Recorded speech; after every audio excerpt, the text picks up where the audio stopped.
Good morning, students. How are you? I hope you all will be fine at your home. Okay, let's start today's video. In that video, we will discuss next point of our topic subject verb agreement or concur. We have done point 34 in last 3 videos. So, let's start point number 35. None के साथ सामान्य रूप से singular verb का प्रयोग सही माना जाता है नन के साथ, लेकिन मॉडर्न इंग्लिश में नन के साथ प्लूरल वर्ब का भी प्रयोग किया जाने लगा है। इस संबंध में ग्रामरियंस यानी जो ग्रामर के विशेषज्ञ हैं उनमें काफ़ी मतभेद हैं। जैसे अलग अलग राय पढ़ेंगे। It is mistake to suppose that the pronoun none is singular. ये गलती है अगर हम नन को एक सिंगुलर माने, केवल सिंगुलर माने। And must at all cost be followed by singular verb, और उसको अगर हम फॉलो हमेशा सिंगुलर माने और सिंगुलर वर्ब का ही प्रयोग करें तो ये मेरा मानना है कि ये गलती है। चलो, ये कहा फॉलर ने। अगला क्या कहा नेक्स्ट ने, none was originally used only as singular but it has acquired a plural meaning. None का ओरिजिनली तो नन एक सिंगुलर है, लेकिन इसने प्लूरल मीनिंग को एक्वायर्ड कर लिया है। और क्या है देखो, none is abbreviated from not one और नो वन। जो नन है वो एक शॉर्ट फॉर्म है नॉट वन की या फिर नो वन की। And would therefore seem to be singular, और इसलिए ये सिंगुलर दिखती है। But in its context it usually has a plural sense. लेकिन इसके संदर्भ में देखें तो इसकी एक प्लूरल सेंस भी होती है। तो इस प्रकार के मॉडर्न राइटर हैं, इसलिए इन्होंने इसको प्लूरल फॉर्म में भी माना है। आमतौर पर इसको सिंगुलर माना जाता है। इस तरह नन का प्रयोग सिंगुलर और प्लूरल दोनों स्थितियों में किया जा सकता है। जैसे निम्नलिखित बातों पर ध्यान दें। None but the brave deserve the reward. और कोई नहीं, बहादुर ही इनाम का हकदार है। नन वर इंजर्ड, कोई घायल नहीं हुआ। अर्थात जितने भी थे कोई भी नहीं घायल हुए, सारे के सारे घायल कोई भी नहीं हुए इनमें से, अर्थात सारे ठीक थे। इसका मतलब ये हुआ, पर लगा दिया। None of the minor characters were present on the day of rehearsal. उन सभी चरित्रों में से कोई भी प्रेजेंट नहीं था, अर्थात सारे एब्सेंट थे। अब वैसे तो सेंस देखा तो इन्होंने वाज ही लगाना चाहिए, लेकिन लगा देते हैं were present. None of his work shows his capabilities and calibre. कोई भी उसके नन ऑफ हिज वर्क का कोई भी काम उसकी कैपेबिलिटी और कैलिबर को शोज नहीं करता। ओके, दोनों लग सकते हैं। सेंस के अनुसार देखें तो सिंगुलर ही लगना चाहिए। पॉइंट नंबर 36, ए पॉइंट है इसका। यदि किसी वाक्य का सब्जेक्ट कोई रिलेटिव प्रोनाउन जैसे कि हु, विच, दैट, तो वर्ब अगर ये है रिलेटिव प्रोनाउन है उसका सब्जेक्ट, तो वर्ब इस रिलेटिव प्रोनाउन के अटेंडेंस के अनुसार लगती है। अटेंडेंस का अर्थ होता है पहले आने वाला शब्द जो उससे पहले आया। अतः रिलेटिव प्रोनाउंस के पहले आने वाला नाउन या प्रोनाउन यदि सिंगुलर है तो वर्ब सिंगुलर, और यदि प्लूरल है तो वर्ब प्लूरल लगेगी। और ये कहें कि रिलेटिव प्रोनाउन से पूर्व आने वाला नाउन या प्रोनाउन ही वर्ब को अनुशासित करता है। तो यदि कोई वाक्य रिलेटिव प्रोनाउन वाला है, जो कि जैसे हु, विच, दैट, तो उससे पहले जो आने वाला नाउन है वो सिंगुलर है तो सिंगुलर, और प्लूरल है तो प्लूरल वर्ब आएगी। जैसे देखो, it is I who have telephoned you. मैं था जिसने तुम्हें टेलीफोन किया। हु एक रिलेटिव क्लास है, हु से शुरू हो रही है, इससे पहले आई है, आई के साथ हैव लगेगा हमेशा, इसलिए हैव आया। इट इज़ ही, अब हु इज़, हु के बाद इज़ आया क्योंकि हु से पहले यहाँ पर इज़ ही था। पहले में आई था इसलिए हैव आया, अगले में ही है तो इज़ आ गया, आर नहीं आया।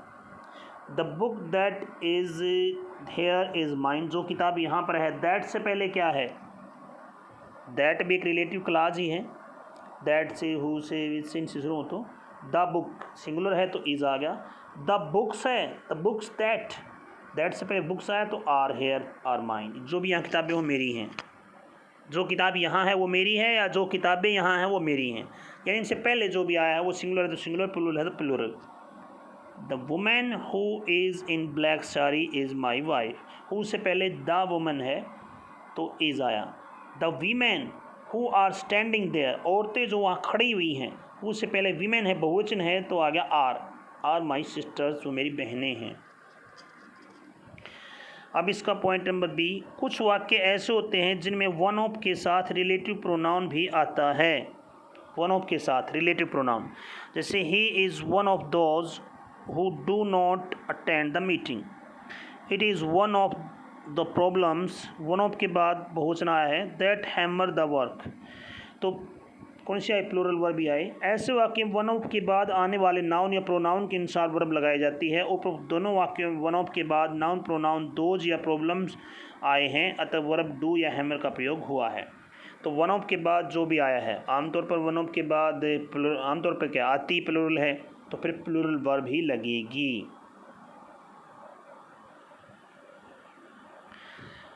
पॉइंट नंबर 37, जब वाक्यों में नथिंग बट आता है तो वर्ब हमेशा सिंगुलर ही लगेगी, चाहे नथिंग बट के बाद आने वाला वर्ब नाउन सिंगुलर है या प्लूरल है। जैसा भी है उसके अनुसार ही वर्ब सिंगुलर वर्ब ही आएगी। जैसे नथिंग बट आ रहा है तो nothing but hill is seen, nothing but girls is there. एक में हिल है, एक में गर्ल्स है, फिर भी is. Nothing but birds is seen, nothing but student is there. चाहे बर्ड्स है या स्टूडेंट है, दोनों में is. Okay, clear. Point number 38, यदि दो सिंगुलर नाउन के पहले नो का प्रयोग हो तो सिंगुलर वर्ब सिंगुलर ही लगती है। दो सिंगुलर नाउन हो और उनसे पहले नो आ रहा है तो फिर सिंगुलर ही लगेगी, प्लूरल नहीं। जैसे no boy and no girl, and आया है, हालांकि एंड नो ना लग रहा होता, बॉय एंड गर्ल तो वर होता, were present in the party, लेकिन अब नो आया है तो no boy and no girl तो वाज आ गया। No man and no woman was swimming at that time. उस समय ना तो कोई आदमी ना औरत कोई तैर रहा था।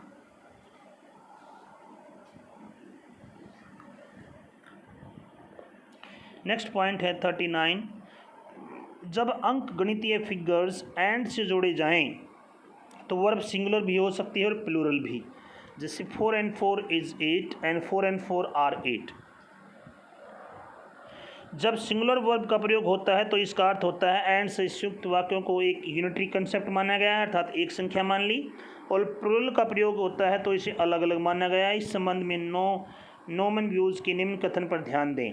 5 and 5 is 10, right, but don't jump to the conclusion that 5 and 5 are 10 is worth both verbs are equally accepted। तो एकदम से इस निष्पन्न कंक्लूजन पर ना निकलें कि 5 are 10, 5 पे जो 5 है और 5 वो दोनों 10 होते हैं, अर्थात ये दो भी माने जाते हैं, एक 5 और 5। तो इस तरह साधारणतः सिंगुलर, लेकिन साधारणतः सिंगुलर वर्ब का ही प्रयोग उचित रहता है, अर्थात आ तो दोनों सकते हैं। जब अंकगणितीय हो 2 and 2 make 4 तो मेक्स 4 आना चाहिए, या 4 and 4 are 8, ठीक है। तो आर लगाओ इज लगाओ, लेकिन आमतौर पर बेटर रहता है सिंगुलर वर्ब ही लगाएं, इज लगाएं।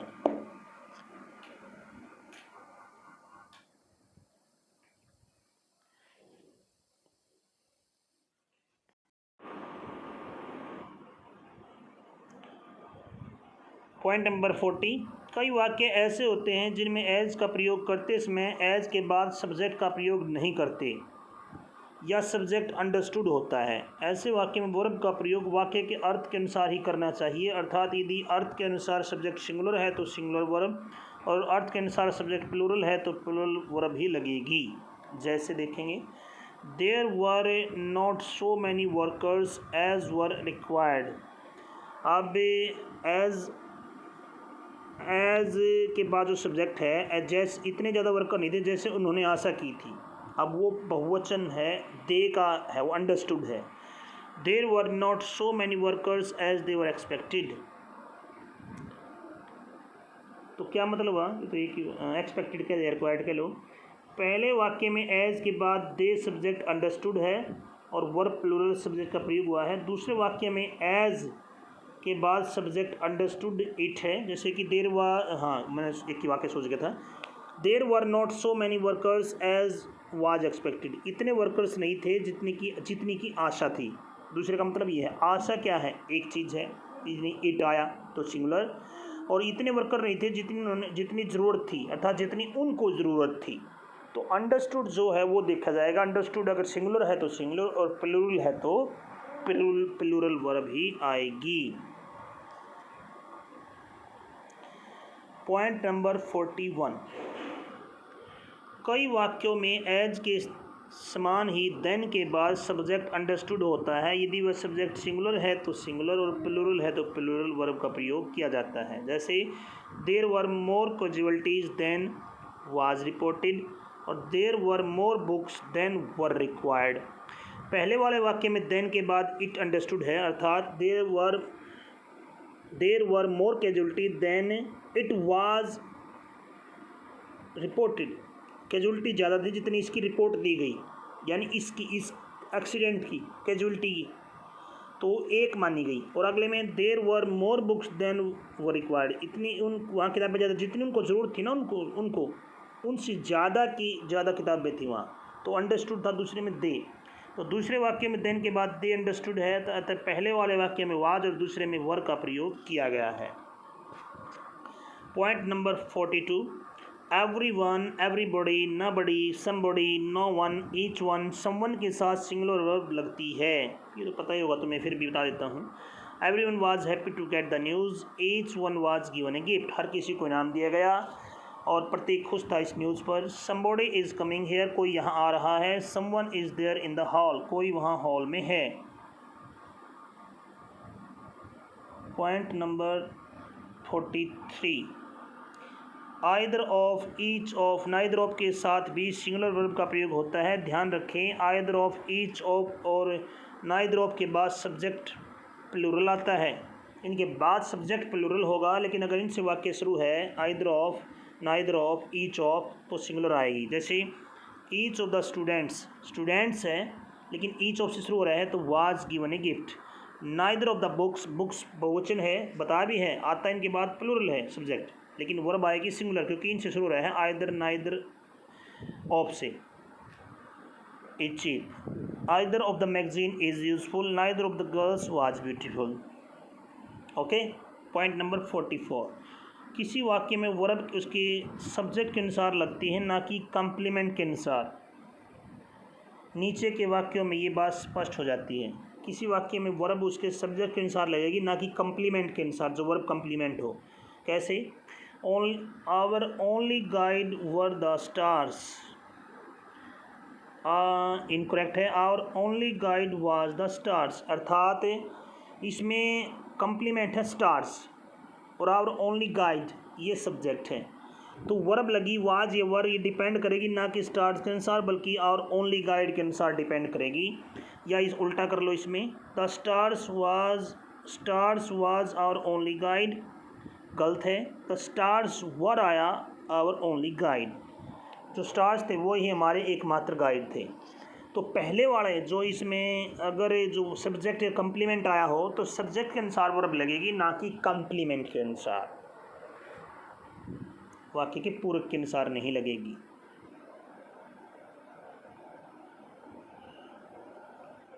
नेक्स्ट पॉइंट है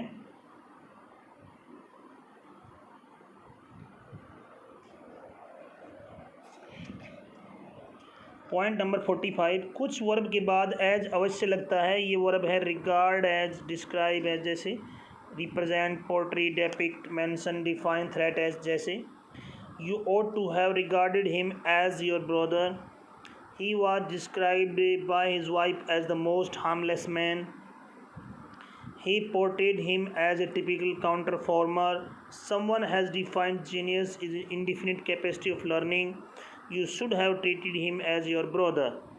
कुछ वर्ब्स के बाद एज अवश्य लगता है, एज लगता है, ये रिगार्ड हो, डिस्क्राइब हो, रिप्रेजेंट हो, पोर्ट्रे हो, डेपिक्ट हो, मेंशन, डिफाइन हो।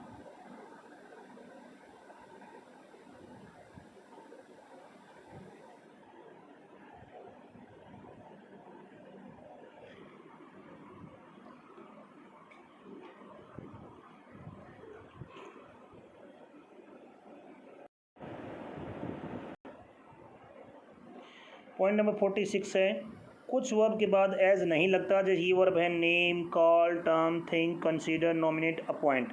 जैसे the chairman nominated Hari secretary of the society, Ram called him a fool, a rogue or crook, I think him an intelligent man, Ram calls his wife Situ, I consider it's a badly manage organisation. ये यहाँ पर verb के बारे में नहीं बताया, लेकिन verb के बाद एज लगता है। ये 2 पॉइंट कुछ अलग से हैं। ये सब्जेक्ट वर्ब एग्रीमेंट में मानो या ना मानो उसका कोई ज़्यादा महत्व नहीं रखते, लेकिन वैसे बताएं कि इनके वर्ब के बाद किसके बाद एज लगता है, किसके बाद नहीं लगता। जैसे वर्ब एक्ट और पास के साथ एज का प्रयोग निम्न सेंटेंस में होता है। He acted as principal, he passed as a gentleman. तो एक एज जेंटलमैन पास हुआ अर्थात चला गया, गुजर गया, या और उसने प्रिंसिपल की तरह एक्टेड किया। तो कुछ वर्ब के बाद जो एज लगता है कि इसके बाद नहीं लगता। ये आई थिंक यहाँ ये नहीं होना चाहिए, कोई भी नहीं।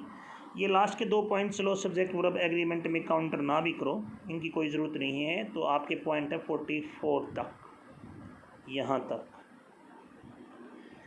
यहाँ तक हमारा जो टॉपिक था सब्जेक्ट वर्ब कंकर्ड वो ख़त्म होता है।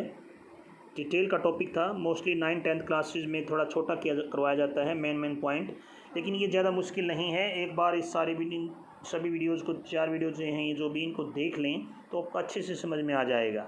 ये पढ़ने टाइप का ही होता है, याद करने का ज़रूरत नहीं होती इसमें ज़्यादातर, मोस्टली कुछ पॉइंटों को छोड़कर। तो आशा करता हूँ कि आपको ये वीडियो अच्छी लगी होंगी, ये टॉपिक अच्छे से समझ में आया होगा।